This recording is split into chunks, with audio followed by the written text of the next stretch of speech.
이 책은 우주의 법칙, 우주와 인간의 내적 연결성의 비밀을 담고 있습니다. 우주는 단순히 물질로 이루어진 공간이 아니라 거대한 의식의 장이며 우주와 개인은 깊이 연결되어 있습니다. 그렇기에 우리가 느끼는 기쁨과 슬픔, 희망과 절망까지 모두 이 우주와 연결되어 우주의 흐름 속에서 작용하고 있습니다. 책은 우리가 자신의 정신과 의식 상태를 변화시킴으로써 현실을 조율하고 더 나은 방향으로 나아갈 수 있다는 우주의 법칙, 그 비밀을 가르칩니다. 이 책이 제시하는 우주의 작동 방식 7대 원리는 우주를 이해하고 삶을 더 조화롭고 풍요롭게 만드는 중요한 열쇠가 될 것입니다. 헤르메스 가르침 키발리온, 3명의 입문자 지음, 김태항 옹김, 출판사 하모니. 헤르메스 철학은 신비 가르침의 문을 열 수 있는 유일한 만능 열쇠이다. 그러나 이 진리는 책에서는 거의 발견되지 않는다. 이것은 마스터로부터 제자에게 전해졌고 입문자로부터 사제에게 전해졌고 입에서 귀로 전해졌다. 이것을 글로 기록하였을 경우에도 연금술과 점성술 용어를 사용하여 그 의미를 감추었다. 헤르메스 철학의 기본적인 내용이 스승으로부터 제자에게 전해 내려왔는데 이것이 키발리온이다. 이 가르침이 헤르메스 연금술 기법의 기본 원리를 이룬다. 헤르메스 연금술 기법은 마음의 힘, 정신력을 통제하는 법을 다룬다. 이것은 금속을 다른 금속으로 변화시키는 것이 아니라 마음의 진동을 다른 진동으로 변형시키는 것이다. 키발리온에 이런 구절이 있다. 마스터의 발 아래에서 가르침을 받을 준비가 된 사람의 귀는 크게 열린다. 학도의 귀가 들을 준비가 되면 그때 학도의 귀를 지혜로 채울 입이 온다. 이 격언처럼 학도가 진리를 받을 준비가 되면 이 책이 학도에게 다가갈 것이다. 이것은 법칙이다. 끌어당김의 법칙에 따라서 헤르메스 철학의 원인과 결과의 원리는 입과 귀, 즉 책과 학도를 맺어줄 것이다. 이 책은 이름이 밝혀지지 않은 3명의 입문자가 1912년에 저술하였습니다. 이 시기 신비주의적 철학은 위험한 사상으로 간주되어 금기시되던 시대였습니다. 제자들은 박해를 받을 위험이 있었기 때문에 3명의 입문자라는 익명으로 책을 발표하여 자신들의 신분을 숨겼던 것으로 보입니다. 그리고 신비주의적 철학을 안전하게 퍼뜨리기 위한 전략으로 보이기도 합니다. 우주의 작동 방식. 7개의 참된 원리가 있다. 이것을 이해하고 아는 사람은 사원의 문들을 여는 마법의 열쇠를 소유하게 된다. 유심론의 원리. 우주의 모든 것은 마음이고 우주는 마음 안에 존재한다. 우주의 법칙을 이해하기 위해 책에서 반복적으로 표현되는 디올에 대해 우선 이해해야 합니다. 디올은 모든 존재, 만물의 근원이자 만물 그 자체의 존재, 모든 차원을 초월한 무한한 실체, 신, 우주적 의식 또는 창조의 근본 원리로도 이해할 수 있습니다. 디올은 시간과 공간, 인과관계를 초월하며 인간의 이성으로는 완전히 이해할 수 없는 개념으로 묘사됩니다. 그렇기에 디올은 설명될 수 없는 그 무엇으로 묘사되며 디올을 설명하려는 인간의 시도가 한계를 가질 수밖에 없음을 강조합니다. 디올은 모든 것 속에 존재하며 모든 것이 디올의 일부로서 표현됩니다. 책의 일부 내용을 읽어보겠습니다. 디올은 물질 우주에 드러난 모든 현상과 생명 현상, 물질 그리고 에너지, 즉 우리의 물질 감각으로 분명하게 지각하는 모든 것들을 있게 하는 본질적인 실제이다. 또한 이 원리는 근본적 존재가 마음으로 현상세계나 우주를 창조하였으며 이 창조된 우주가 창조된 법칙에 따른다는 것을 보여준다. 그리고 이 우주는 전체적으로 그리고 부분적으로 근원적 존재의 마음 안에 존재한다는 것을 설명한다. 그 마음 안에서 우리는 살아가며 우리의 존재를 가진다. 디올은 진료를 사용하지 않고 오직 마음으로 창조한다.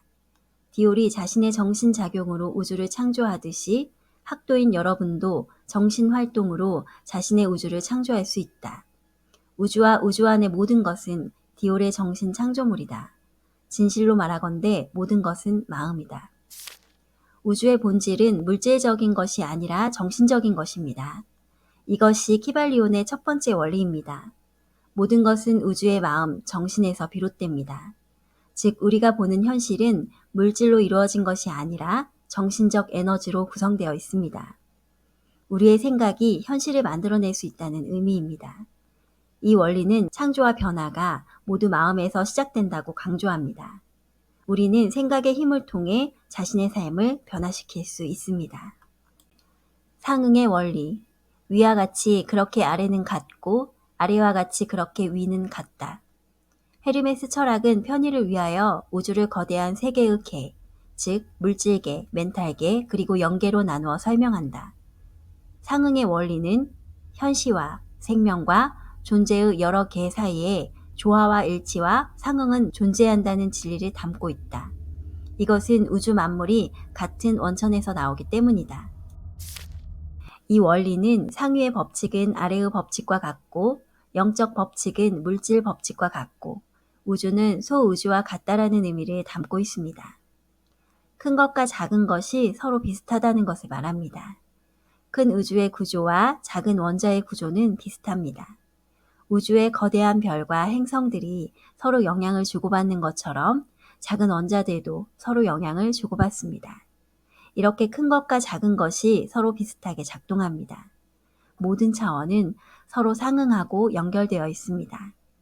이를 통해 우리는 큰 우주의 원리를 우리의 작은 삶의 영역에서도 이해할 수 있습니다. 우리의 마음과 감정인 내적 세계가 우리의 환경과 상황인 외적 세계와 연결되어 있으며 우주와 우리의 삶이 서로 연결되어 있습니다. 진동의 원리. 멈추어 있는 것은 없다. 모든 것은 움직이고 진동한다. 모든 것은 움직이고 진동하며 휴식하는 것은 아무것도 없다. 이것은 현대과학으로 잘 알려진 내용이다. 가장 높은 현시로부터 가장 낮은 현시까지 모든 것은 진동한다. 입자부터 항성까지 모든 물질 입자는 원운동하고 있다. 행성은 항성 주변을 돌고 또한 자체축을 기준으로 자전한다. 항성은 더 큰 중심점을 돌고 이 중심점은 더 큰 중심을 향하여 돌고 이처럼 무한히 확대된다. 특정 물질을 이루는 분자들은 서로 끊임없이 진동과 운동 상태에 있다. 마찬가지로 분자를 이루는 원자들도 끊임없이 진동과 운동 상태에 있다. 원자를 구성하는 전자와 입자도 빠른 운동 상태에 있으며 서로의 주위를 돌면서 매우 빠른 진동 상태를 보인다. 이처럼 모든 형태의 물질은 진동 원리에 따라서 진동하고 있음을 알 수 있다. 다양한 형태의 에너지도 마찬가지로 진동한다. 빛, 열, 자력, 전기는 진동 운동의 형태를 띠고 있다. 생각, 감정, 이성, 의지나 욕망 혹은 정신 상태에는 진동이 수반된다. 이 원리는 만물은 움직임 속에 있고 만물은 진동하고 어느 것도 현 상태에 머물지 않는다라는 진리를 보여줍니다. 우주에 있는 모든 것이 고유의 진동수를 가지고 같은 진동끼리 서로를 끌어당깁니다. 사람과 사람, 사람과 물체, 심지어 물체와 음악과 같은 비물체도 그러합니다. 우리의 감정, 생각, 물질 모두 특정한 진동 주파수를 가지고 있습니다. 우리는 이 진동수를 조절하여 자신과 주변 환경을 변화시킬 수 있습니다. 파장을 맞춘다는 표현은 우리가 다른 사람이나 상황과 조화를 이루는 것을 의미합니다. 라디오를 생각해 보세요. 라디오를 특정 주파수에 맞추면 원하는 방송을 들을 수 있죠. 이와 마찬가지로 우리의 생각과 감정도 특정한 주파수를 가지고 있습니다. 우리가 긍정적인 생각을 하고 기분이 좋을 때 우리의 파장은 높아집니다. 반대로 부정적인 생각을 하고 기분이 나쁠 때 우리의 파장은 낮아집니다. 파장을 맞춘다는 것은 우리가 긍정적인 생각과 감정을 가지면 주변 사람들과 상황도 긍정적으로 변할 수 있다는 것을 의미합니다.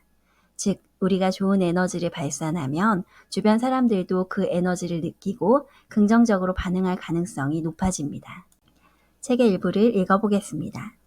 모든 생각이나 감정 혹은 정신 상태는 그 자신의 진동률과 진동 모드를 지닌다. 악기를 진동시켜 음이 나오듯이 의지의 힘으로 이런 정신 상태가 나온다. 우리는 우리가 바라는 대로 마음 상태의 극성을 변화시킬 수 있다. 같은 방식으로 우리는 타인의 마음에 영향을 줄 수 있고 우리가 바라는 정신 상태를 만들어낼 수 있다. 이것이 바로 의지대로 진동 설정하기이다. 이렇게 하여 흔히 기적이라고 부르는 일을 행한다. 극성의 원리. 모든 것은 이중적이고 극성을 지닌다. 모든 것은 자신의 반대쌍을 가지며 좋음과 싫음은 같다. 반대되는 것은 속성은 같으나 그 정도가 다를 뿐이다. 모든 것은 극성을 가지고 있습니다. 뜨거움과 차가움, 사랑과 증오, 빛과 어둠, 긍정과 부정. 즉 모든 것은 서로 반대되는 것들이 있지만 본질적으로는 동일한 성질을 가지고 있다는 것입니다. 단지 그 정도가 다를 뿐입니다. 뜨거움과 차가움은 온도 정도가 다를 뿐 둘 다 온도라는 동일한 성질을 가지고 있습니다. 사랑과 증오, 빛과 어둠, 긍정과 부정도 마찬가지입니다. 이들은 본질적으로 동일한 성질을 가지고 있지만 그 정도가 다를 뿐입니다. 책의 일부를 읽어볼게요. 어둠은 퍼내거나 쓸어버릴 필요가 없다. 단지 문을 열고 빛이 들어오게 하면 어둠은 사라진다. 부정적 속성을 없애는 대신에 같은 속성의 긍정적 극성에 집중하면 진동은 점차적으로 부정적 극에서 긍정적 극을 띠게 된다. 반대로 어떤 사안의 부정적 극성에 집중하면 진동은 긍정적 극에서 부정적 극으로 변한다. 극성을 변화시켜 기분을 조절할 수 있고 마음 상태를 바꿀 수 있으며 기질을 개조할 수 있고 인격을 도야할 수 있다.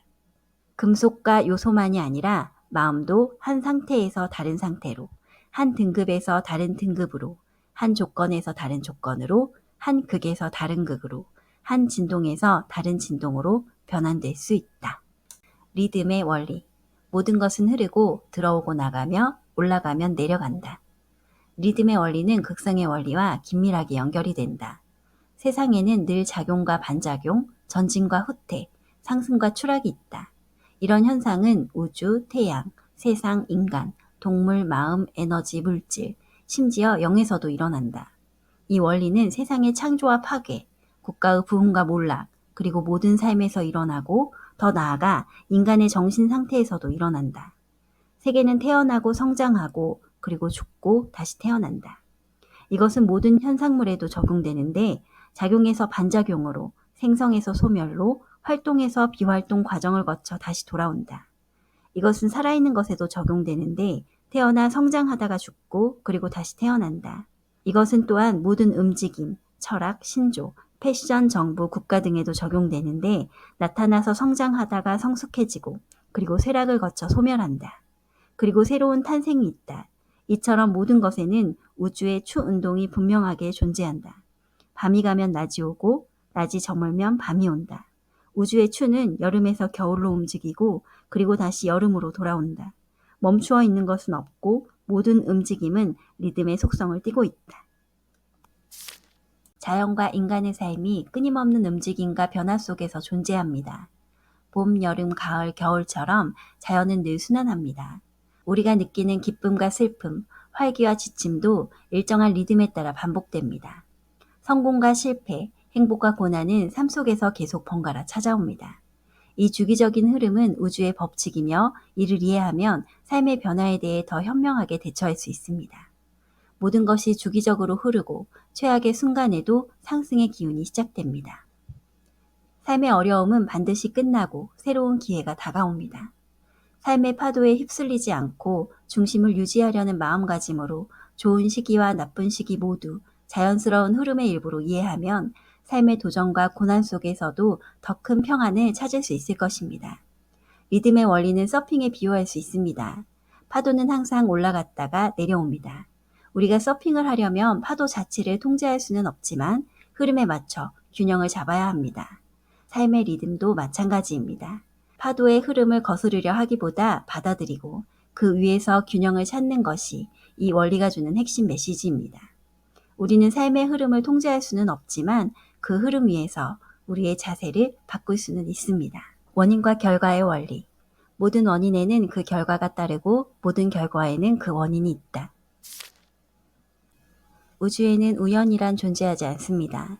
모든 사건은 특정한 원인에 의해 발생하며 우리가 내린 선택과 행동이 미래의 결과를 결정합니다. 이 원리는 정원을 가꾸는 것과 비슷합니다. 뿌린 씨앗에 따라 꽃이 필지 잡초가 무성할지가 결정됩니다. 물을 주고 정성을 들이면 더 풍성하고 아름다운 결과를 얻을 수 있습니다. 결과가 마음에 들지 않는다면 씨앗을 다시 고르고 정원을 새롭게 설계하면 됩니다. 키발리오는 우리가 삶의 수동적인 관찰자가 아니라 능동적인 창조자임을 상기시킵니다. 현명한 사람은 자신의 위치를 법칙 위로 끌어올려 자신을 원인의 창조자로 만듭니다. 결과를 바꾸고 싶다면 지금 새로운 원인을 만들어 보세요. 당신이 원인의 창조자입니다. 성별의 원리. 모든 것은 남성성과 여성성을 포함한다. 마음의 남성 원리는 객관적 마음, 현재의식, 자발적 마음, 능동적 마음에 대응하고, 마음의 여성 원리는 주관적 마음, 잠재의식, 비자발적 마음, 수동적 마음에 대응한다. 마지막 원리인 성별의 원리는 우주와 모든 존재 안에 창조와 균형의 힘이 존재함을 설명합니다. 성에너지의 원리는 모든 차원에서 작용하며 남성적 에너지와 여성적 에너지, 두 에너지가 결합해야 비로소 창조와 변화가 가능합니다. 모든 창조의 과정은 남성과 여성 에너지의 조화에서 시작됩니다. 남성과 여성 에너지 중 하나에만 치우치면 창조의 과정이 왜곡되거나 정체될 수 있습니다. 균형을 찾는 것이 모든 변화와 성장을 위한 핵심입니다. 예를 들어 계획을 세운 뒤 이를 차분히 실행하는 과정이 필요합니다. 이는 창조의 변화가 단순히 노력이나 영감만으로 이루어지는 것이 아니라 능동성과 수용성의 균형에서 시작된다는 사실을 일깨워줍니다. 우주는 단순한 물질의 집합이 아니라 살아 숨쉬는 거대한 의식의 장입니다. 그리고 그 속에서 우리는 우주와 긴밀히 연결된 소중한 일부임을 알게 됩니다. 우리의 생각과 감정은 진동과 리듬 속에서 끊임없이 변화하며 그 변화를 통해 우리는 더 나은 자신을 창조할 수 있습니다. 이 책이 전하는 7대 원리는 단순히 우주의 법칙을 이해하는 데서 끝나지 않습니다. 그것은 우리의 내면을 돌아보고 삶의 방향을 긍정적으로 바꾸며 어려움 속에서도 희망을 발견할 수 있는 빛이 됩니다. 마치 우주의 리듬이 어둠과 빛의 교차 속에서 끊임없이 이어지듯 우리의 삶도 균형과 조화를 찾아가는 과정임을 깨닫게 해줍니다. 당신은 우주의 일부이자 소중한 존재입니다.